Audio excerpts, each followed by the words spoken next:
Hey, welcome to another video. Last week, I noticed that PowerQuery started truncating some of the longer texts in my data. I had a lot of trouble figuring out what was going on, but I finally found the answer in a Stack Overflow thread. Today, I'm going to take you through step by step what is happening and how to fix it. Let's start by opening up PowerQuery. Insert a blank query. Let's call that data.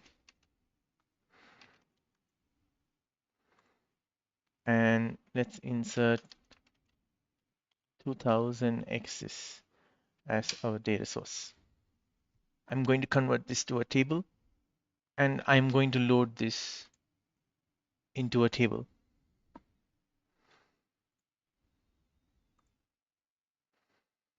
Let's quickly check how many characters there are in this cell.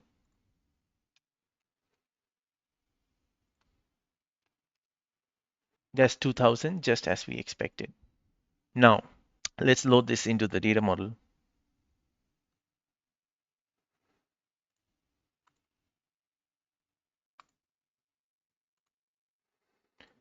Let's quickly check what the length is now. Now you see that it's dropped down to 1023 characters. Let's check whether that's the case inside PowerPivot also.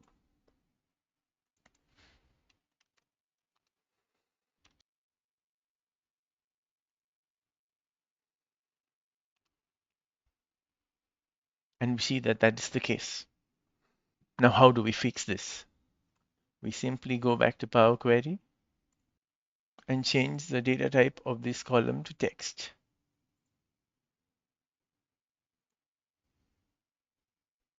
And you now see that it goes back to 2000. This is very important because PowerQuery has a couple of steps that makes the data lose all its data type information like expand columns. Also, many of the data sources that you would encounter do not explicitly store information about data types. So it is important that you set the data types properly. In my case, it was crucial that we have the entire text in the data because we had to analyze the number of variations of texts that were in the data model. I'm grateful that I stumbled upon this and I hope that it helps you.